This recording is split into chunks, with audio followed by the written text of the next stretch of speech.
Hey everyone, thanks for joining us for our online service today. My name is Ben and I'm the Youth and Young Adults Director here at the church. And we're just so glad that you joined us, whether it's your first time watching our on-demand service or if you're just away and a part of our church family.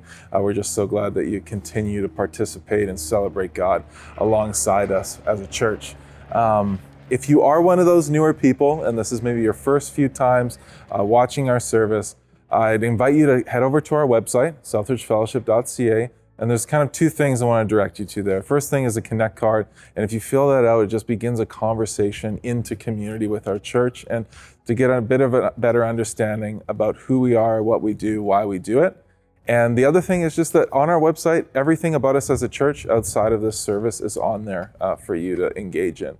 And one of those things is our ministries. They're ramping up right now, kicking off in the September season, whether you're children, youth, adults, we have something for you, and all of that information is found on our website. As far as an announcement goes, we are teaming up again this year with the Langley Food Bank, supporting their ministry and sending people from our church down there to give out food and to engage with relationships with people. And one of the things is BC Food Bank Day, which is on Saturday, September 24th. And it's an opportunity for the churches in Langley to come together and serve food and be a part of their ministry on that morning between 8 and 12 in the morning. And so we're looking for about 15 to 20 people to be good on our commitment to be a part of that event. And so if you're interested in that, you can go on the church website or you can email Kelly at info@southridgefellowship.com. We're also looking into bolstering our relationship with the food bank by offering some volunteers once a month on a Wednesday night for those people who are unable to come to their normal morning handout times. And so if you're interested in being a part of that, same email, same spot to get your name down onto that list. It's again a once a month commitment for 2 hours on a Wednesday evening. As far as our service today, Brent's going to be bringing our message in our Uncharted series. So I hope you enjoy and understand a little bit more about God and where He's leading us as His people and as His church. Here's Brent.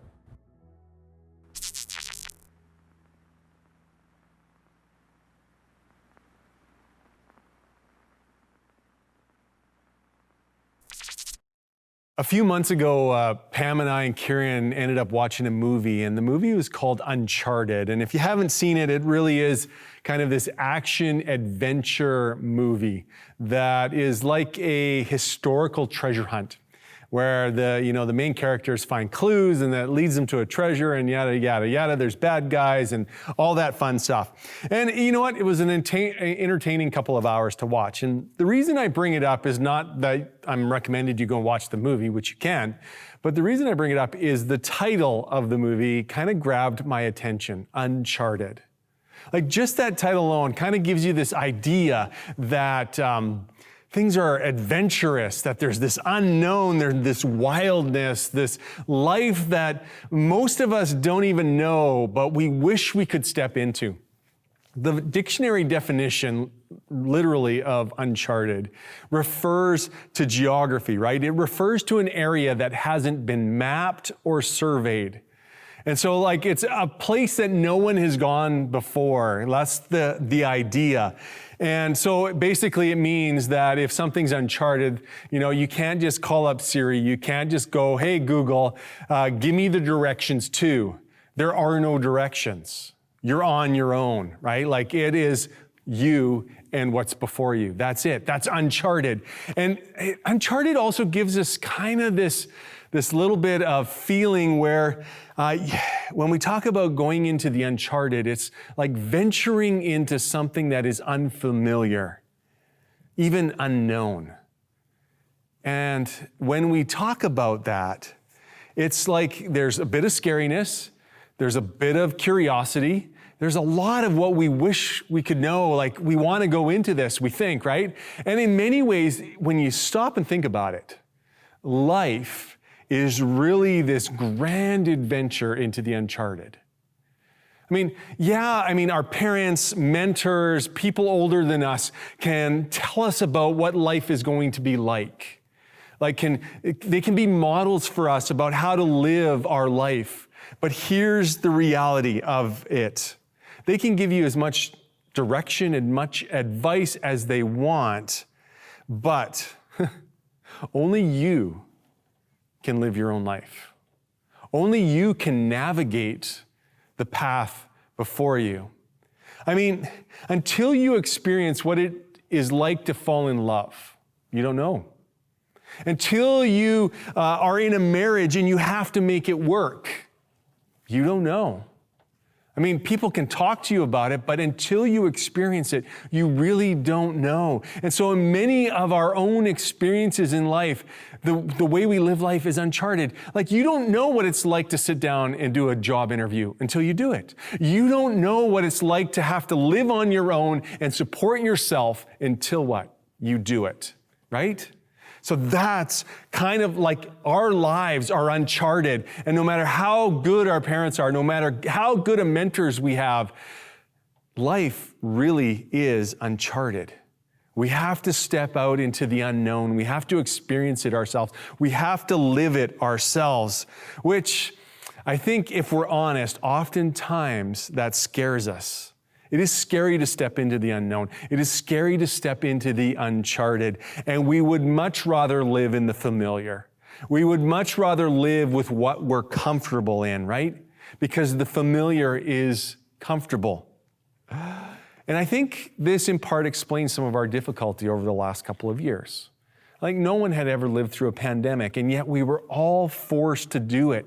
No one could tell us what it was like. We could look at like historical records and hope and think about what they wrote about decades ago, but no one who was alive had gone through it. And so we were all called into this moment of unknownness. We had to chart our own course in the uncharted.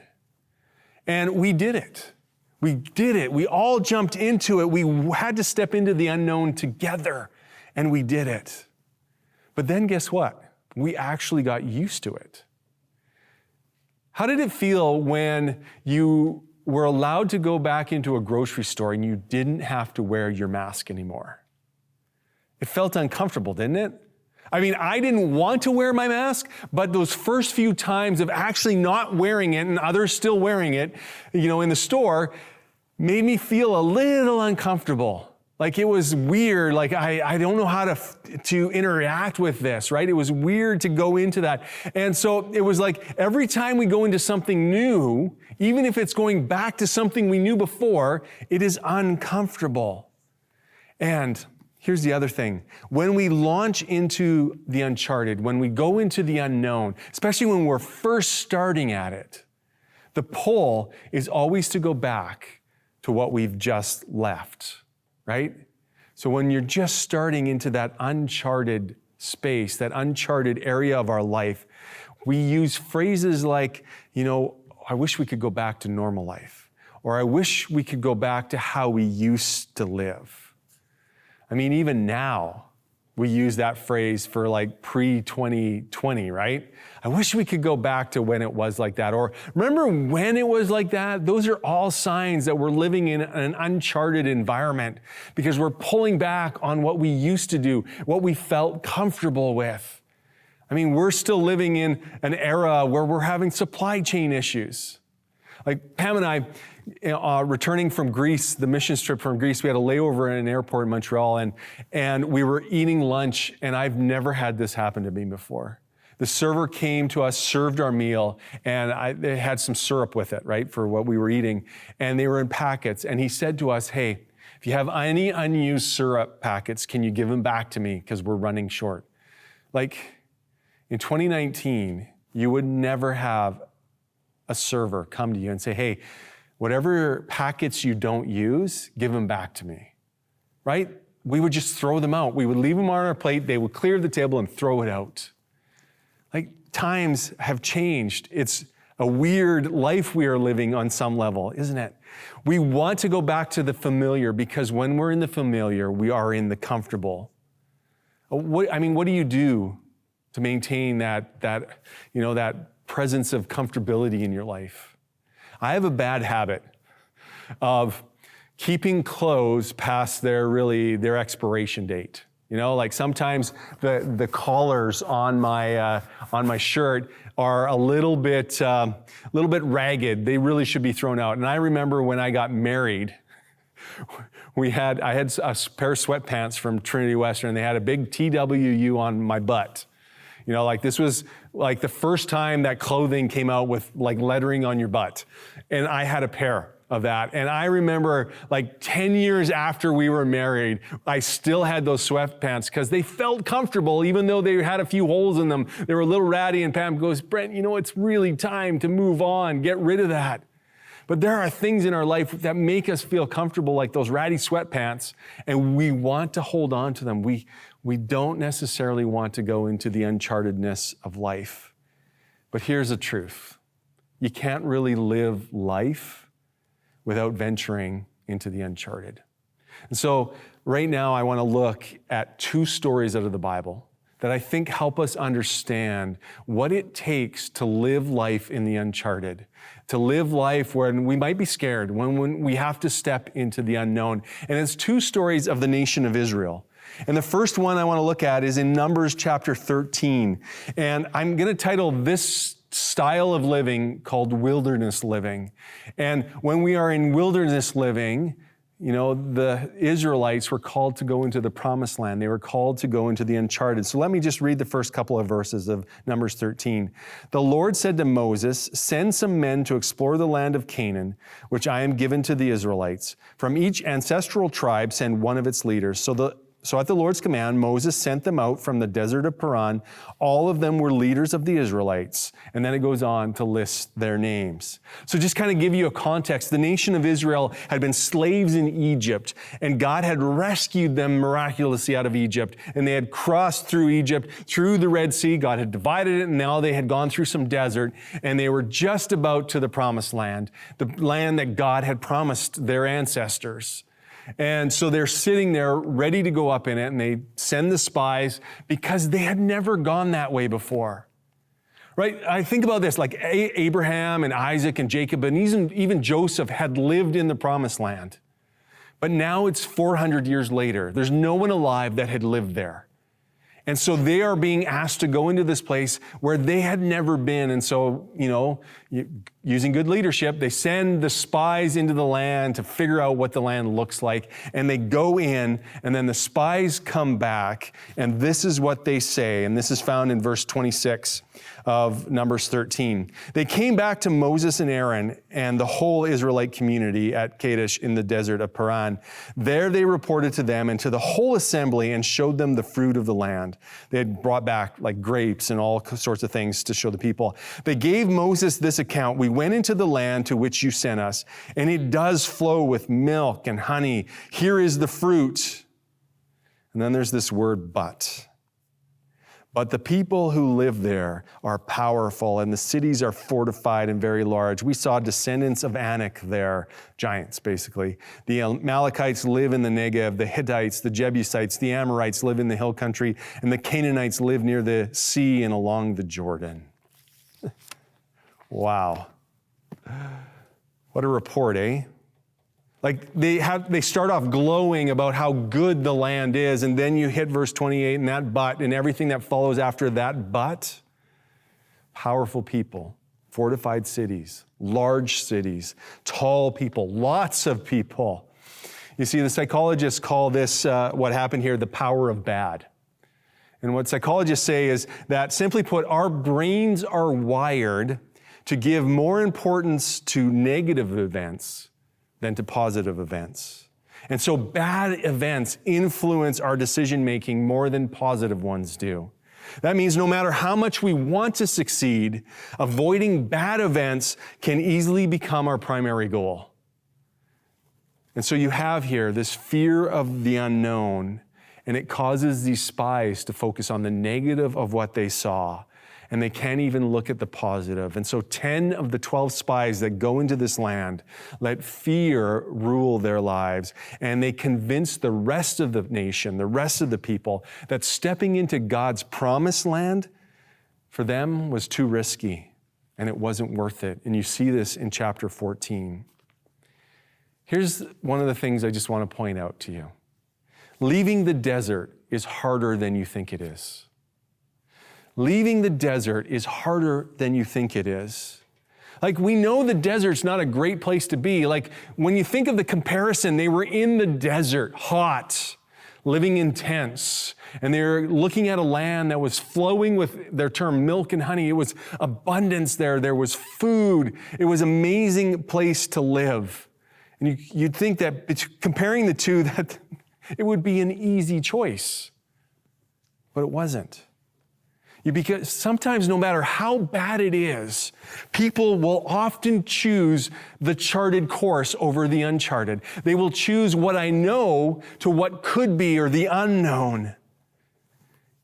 If you keep reading in chapter 14, it actually tells us that they cry out that they should go back to Egypt, go back into slavery. It would be better to be slaves where there is no future, where there is no freedom, than to go into the promised land that God was calling them into.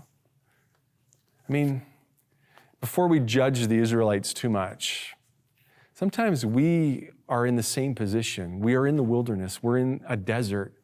And it's really actually harder to leave than we think. That's why you're stuck at your dead-end job. You know, the fear of stepping out and starting something on your own or going to a new place is just too much, and you're willing to put up with a dead-end job. That's why you put up with that girlfriend that's no good for you, or that boyfriend that hurts you, because you're afraid of what could be. And you just think, I know what I have here, so I'm just going to stay.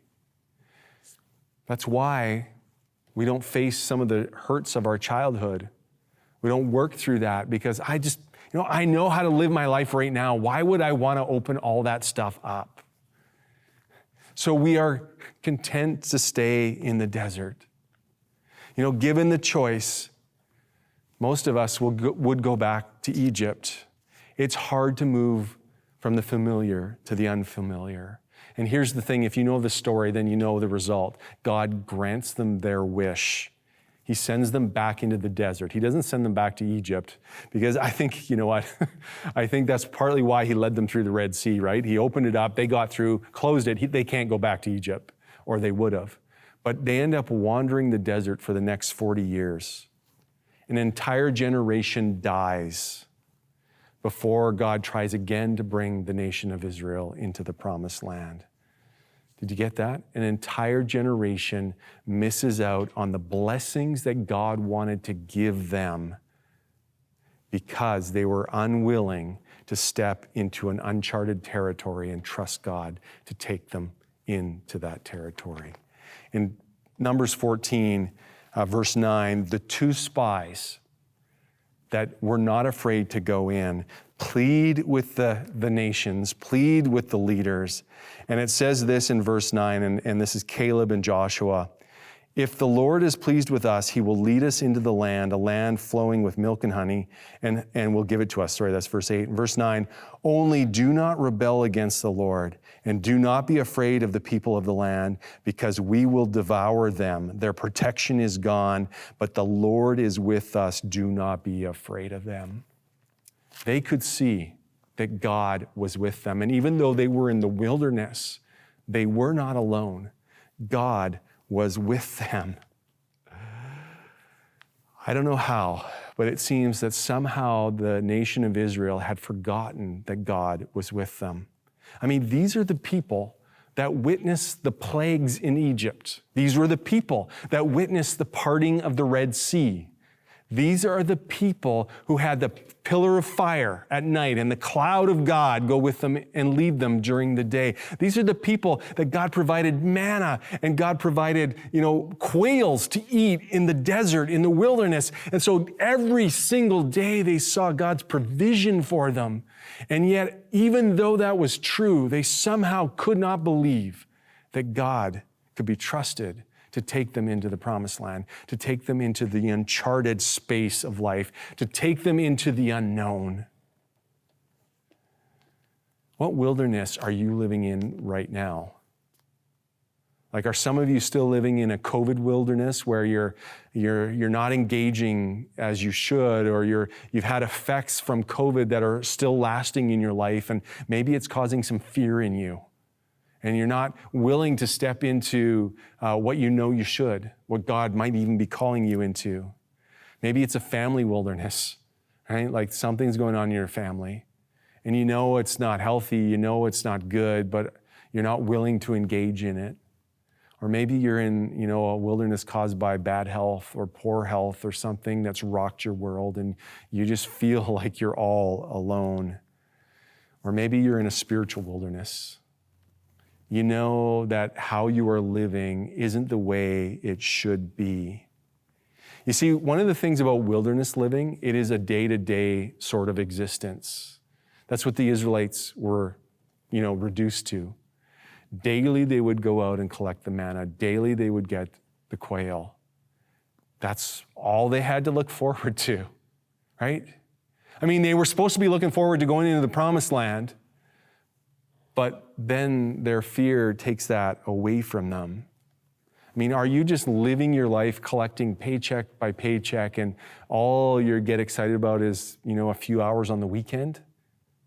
Hey, that's a sad life to be living when God has so much more for you. Wilderness living is like living in a dry and dusty place. It's not a great place to live, right? And yet we often resist leaving the wilderness because of our fear. Because our fear of the uncharted is greater than our discomfort in the desert. And no matter how much God does for us in the wilderness, for some reason, we can't seem to trust him to take us into the uncharted, into the unknown.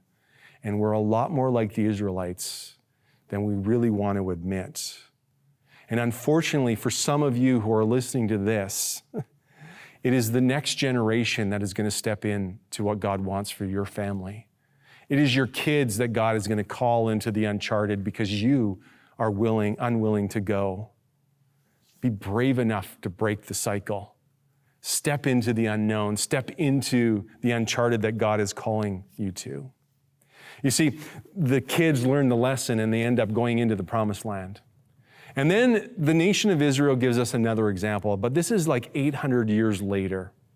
So they've been in the promised land for 800 years, and then something happens to the nation of Israel. They wander away from God. They stop worshiping God, and everything is going crazy in their nation. And the Babylonians come and conquer the nation of Israel. And they take a whole chunk of them back to Babylon. And this is kind of like the story of Daniel. And here's the thing. Exile living, because that's what they were. They were taken from their land to live in Babylon. Exile living is a little bit different than wilderness living. Exile living is really, it's unwelcomed. Like it's forced upon you. Like no one chooses to live an exiled life. Like it's forced upon you. You have no choice. But it's also, exile living can be very confusing because what an exile does is they move to a place or are taken to a place where they're in a different culture. It's not their culture. They're in an unknown place where they're a minority. They don't feel comfortable. And they know it's not their home, and yet they have to live in that space. They have to try and make it their space. You see, exile living is really always a test of faith, and that's just a fancy Christian phrase, which means when God is asking you to step out in faith or test your faith, he's really asking you to take a step into the uncharted. That's ultimately what he's doing. And sometimes commentators, when they're commentating on the exile that the Israelites faced, they talk about two types of exile. The first was a spiritual exile, because you see, what happened when the Babylonians came in and they destroyed the temple. And so that temple was the central place for their religion for the Jews. That's where God dwelt. And so that was destroyed, that was taken away. They could no longer offer sacrifices at the temple. Like their whole system came crashing down. They were in spiritual exile. And then commentators say not only were they in this spiritual exile, they were also in this kind of cultural exile because they had to live among the Babylonians. And in this kind of setting where these people are far from home, everything is disoriented for them, and they're calling out on God, Jeremiah the prophet writes to the exiles and tells them a message from God, and it's found in Jeremiah 29. And let me just read verses 4 to 9. This is what the Lord Almighty, the God of Israel, says to all those I carried into exile from Jerusalem to Babylon. Build houses and settle down, plant gardens and eat what they produce, marry and have sons and daughters, find wives for your sons and give your daughters in marriage so that they too may have sons and daughters. Increase in number there, do not decrease. Also seek the peace and the prosperity of the city to which I have carried you into exile. Pray to the Lord for it, because if it prospers, you too will prosper. Yes, this is what the Lord Almighty, the God of Israel, says. Right?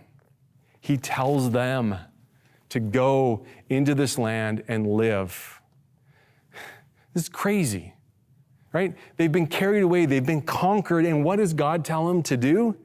Look, make your living there a permanent thing. Build a house. Like, that's permanent, right? Plant a garden, and not only plant, but stay there long enough to eat from it, which is usually months, right? Oftentimes to grow something. And then he goes on to marry and increase your family, like basically have grandkids. Like, grandkids don't just happen in 2 years, right? It usually takes like at least 20 years. You know, you have a child and then 20 years later or longer or maybe a little shorter, you end up having a grandkid. Like, that is a permanent type of arrangement. That's a long-term thinking. Take the long view is what God is saying here.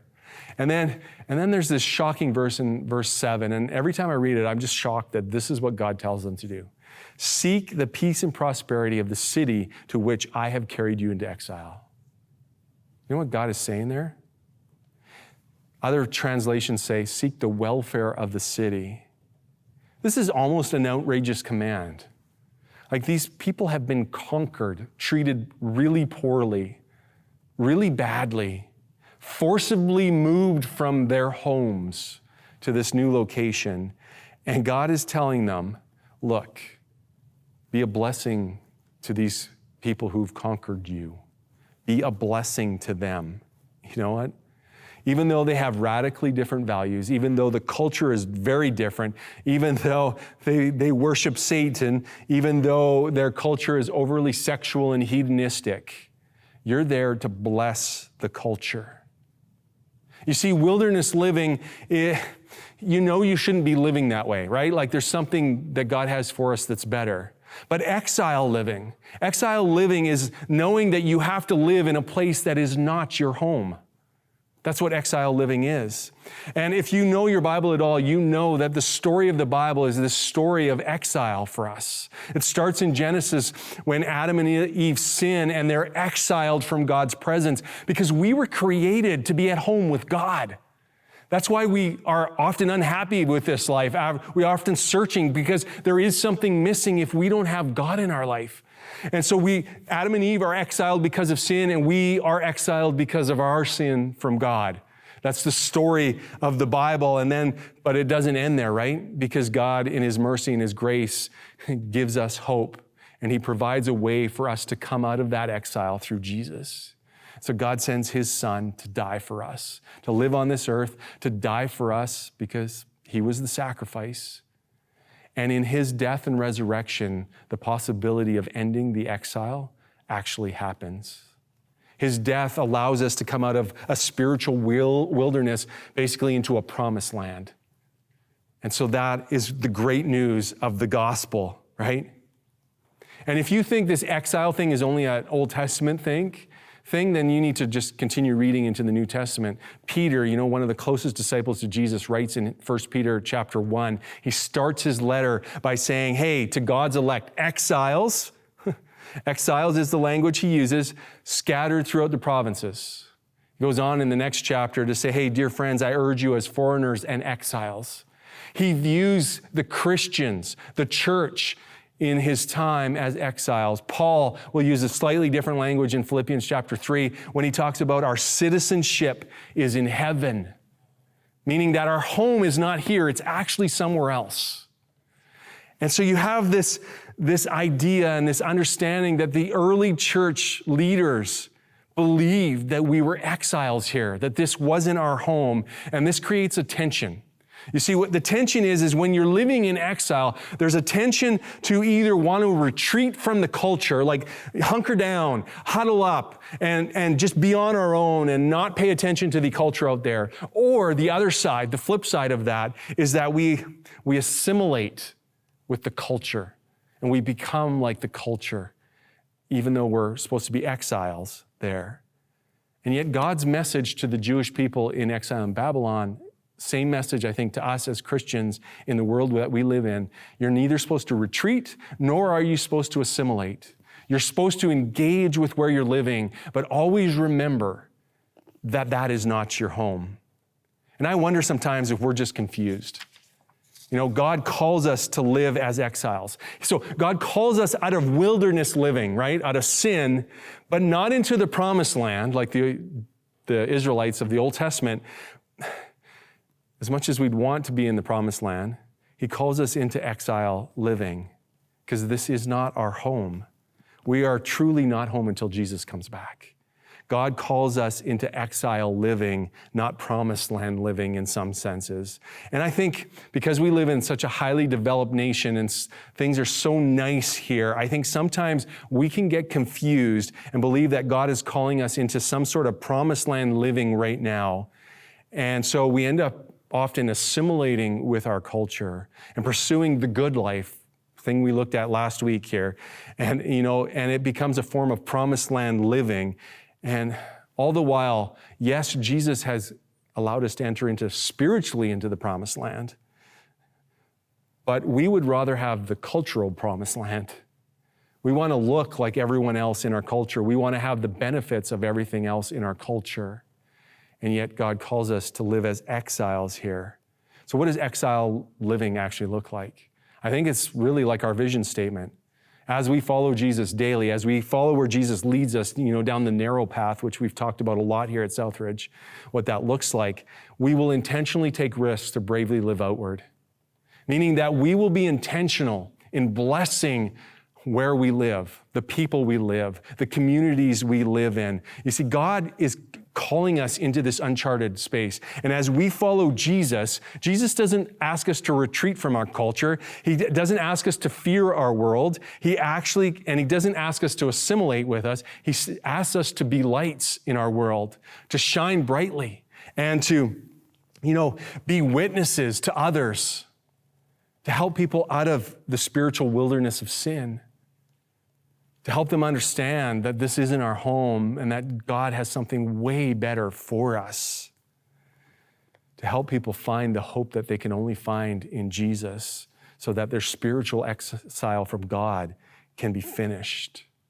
And as a church, we do a number of things, but so you may have heard, the food bank is one of the ways that we try to bless our city, to help people who are less fortunate right now and need that.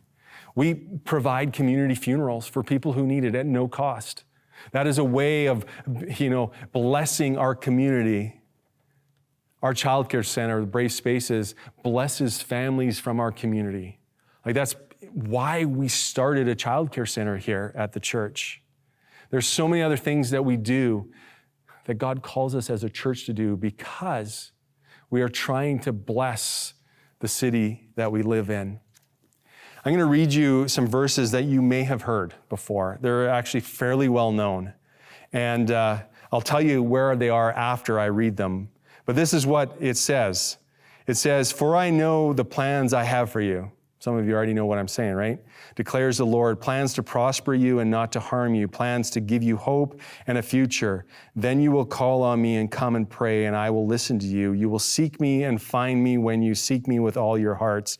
I will be found by you, declares the Lord, and will bring you back from captivity. Jeremiah 29, the same letter that Jeremiah is writing to the exiles. God gives a promise in there.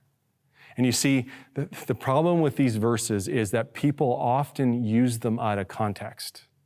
And they grab onto the promises that are there in the beginning, saying, this is what God's going to do for me, not realizing that these are given to exiles. meaning that we are not living in the promised land. We are living as exiles. And here's the fascinating thing about these verses. In verse 9, which I did not read to you, it tells us, or verse 10, sorry, it tells us that the people who are in exile would be there for 70 years, meaning that the promise of being released from captivity, they would never see. They would die. It would be their children who God would bring back to Israel. And so the promises to prosper them are promises to live in exile and be prospered and do what God is calling them to do, to make homes, plant gardens, to bless the city that they're in, to pray for it. And he ends it by saying this, that in exile, I will be with you. Jesus echoes these words when he says to his disciples, when he leaves them, I will always be with you, right? If you're listening to this, you're watching this, I should be out of the hospital. Hopefully, if everything went well, I should be sitting at home, watching this online, enjoying this message just like you are. And I will be home from having my third operation to deal with cancer, to take it out of my body. And so this cancer journey I've been on has been a long one. And so it's given me a lot of time to think about life, about mortality, about, the in-between of all that. And I just want to leave you with this one conclusion that I've arrived at living my life this way. Let me say this. I love my life. I am in no hurry to leave what I have, whether it's my family, my wife, the things that I'm doing here at SouthRidge. I have no desire to leave that at all. But here's the truth. This world is not my home. I'm an exile here. My true home is with Jesus. And no matter what happens to me, whether I am healed through this or I'm not healed through this, on some level, it does not matter. Because either one of those is uncharted territory, right? And I have to walk the path that God has for me into the uncharted, into the unknown. And here's what I take from what we looked at today. I can do that. I can step into the unknown. I can step into the unchartedness of life because I am confident that God is with me. And that at the end of the day, I'm an exile here. And my true home is a place that I'm going to go to one day. I hope that's the same for you. I pray that's the same for you. Let me pray for us. Dear Heavenly Father, I thank you for today, and I thank you for this message out of the Old Testament and how the nation of Israel gives us such a great example of how not to go into the unchartedness of life and how to go into the unchartedness of life. Lord, I pray for those who might be in a wilderness right now, that they are either spiritually dry or they're just lost in their life and they're living day by day, and they know that the life that you have for them is not the life they're living right now. Lord, I pray that they would have the courage to step into what you have for them, even though it might be scary, even though it might be unknown. Help them to step into that, have the courage to do that, to place their faith in you. Lord, for the rest of us who are living in exile here in Langley or wherever in the world they may be, help us to remember we are in exile. This is not our home. And yet you call us to bless the place we live in.